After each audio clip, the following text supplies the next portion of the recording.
মকর সংক্রান্তিতে উৎসবমুখর ত্রিপুরার গ্রাম বাংলা। ঐতিহ্যে ফিরল বাঙালির পার্বণ, বাঙালির প্রবাদ ১২ মাসে ১৩ পার্বণ। তারই এক অনন্য সংযোজন মকর সংক্রান্তি।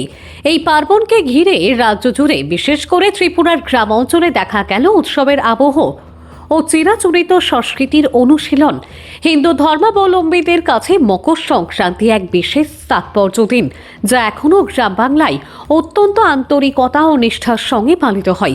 মকর সংক্রান্তি বা পৌষ সংক্রান্তির আগের দিন গ্রাম অঞ্চলে চলে বনভোজনের ধুম। ভোরবেলায় স্নান সেরে বুড়ির ঘর জ্বালিয়ে আগুনের তাপ নেওয়ার রীতিও মানা হয় বহু পরিবারে। এরপর বাড়িতে বাড়িতে চলে পিঠে পুলির আয়োজন। ভাপা পিঠে, চিতই, পাটিসাপটা সহ নানা ধরনের ঐতিহ্যবাহী পিঠের সমাহার। ধর্মনগর মহকুমার অন্তর্গত শ্রীপুর গ্রামে চোখে পড়েছে এক মনোরম দৃশ্য। গ্রামের প্রায় প্রতিটি বাড়ির উঠান জুড়ে আলপনা আঁকায় ব্যস্ত নারী, পুরুষ, শিশু থেকে শুরু করে গৃহকর্তা পর্যন্ত সবাই মেতে উঠেছেন উৎসবের আনন্দে। গ্রামীণ সংস্কৃতির এই প্রাণবন্ত চিত্র যেন নতুন করে প্রাণ ফিরিয়ে দিয়েছে হারিয়ে যেতে বসা লোকাচারে। অন্যদিকে সংক্রান্তিকে ঘিরে বাজারগুলিতেও লক্ষ্য করা গেছে বাড়তি ব্যস্ততা। বাজারে উঠেছে নানা প্রজাতির বড় বড় মাছ, বোয়াল, কাতলা, রুই, ইলিশ, চিতল, পাবদা, গলদা চিংড়ি প্রভৃতি। মাছের পাশাপাশি মাংসের দোকানগুলোতেও ছিল ক্রেতাদের ভিড়। সব মিলিয়ে মকর সংক্রান্তি উপলক্ষে ত্রিপুরার গ্রাম বাংলায় আবারও ফিরে এসেছে আনন্দ, ঐতিহ্য ও সামাজিক মিলনের এক উজ্জ্বল ছবি। চন্দ্রের রিপোর্ট, আসাম প্রাইম নেটওয়ার্ক। মকর সংক্রান্তির উঠানোর মধ্যে রং করতে আসি আমরা প্রত্যেক বছরে বছরে এরকম রং করিয়া যাই।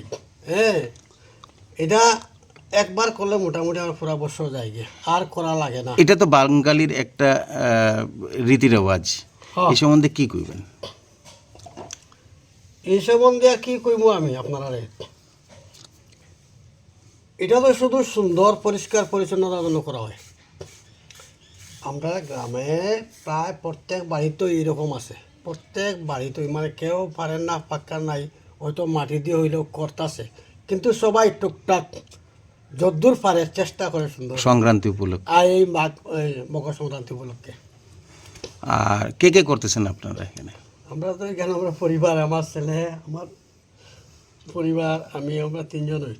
আর মাইয়া আছেন, মাইয়া সকালে পড়তে গেছে কলেজে। আপনার নাম? দীনেশ রায়। নমস্কার, আমার নাম সোনালী দে চৌধুরী। আমি মধ্য শ্রীপুর গ্রামের বাসিন্দা। আমাদের বাঙালির কথাতেই আছে মকর সংক্রান্তি ১২ মাসে ১৩ পার্বণ। মকর সংক্রান্তি আমাদের বাঙালির একটা সর্বশ্রেষ্ঠ উৎসব। তো আমরা প্রত্যেক বছরই আমরা বাড়ি পরিষ্কার পরিচ্ছন্ন করে, তারপর সুন্দর করে লেপে, তারপর এখানে আমরা আলপনা করি। এটা ঘরে ঘরে, প্রত্যেক ঘরে ঘরেই আমরা এভাবে আলপনা করা হয়, পিঠে পুলি তৈরি করা হয়। এবং কালকে আমাদের বাড়িতে কীর্তন আসবে, লুট সংকীর্তন হবে, এবং আমরা প্রত্যেক বাড়িতে এভাবে আলপনা করে আমরা প্রত্যেক বছরই এই মকর সংক্রান্তির দিনে আমরা এইভাবে আলপনা করে থাকি। পিঠে পুলি তৈরি হয়। পিঠে পুলি তৈরি হয়। আমাদের মা মাসিরা শিখিয়েছেন এভাবেই আমাদের, যে পৌষ সংক্রান্তির সময় যাতে আমরা এভাবে উঠোনে সুন্দর করে আলপনা করতে পারি।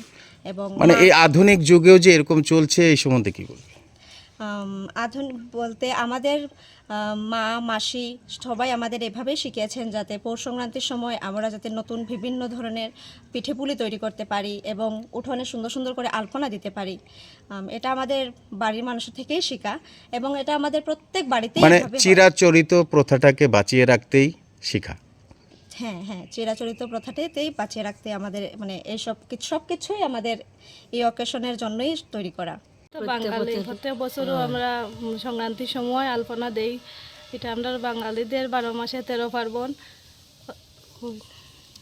তো ওই মানে সুন্দর লাগে আর কি দেই। তারপরে পিঠাপুলি, পিঠাপুলি এরপরে ওই তো আলপনা।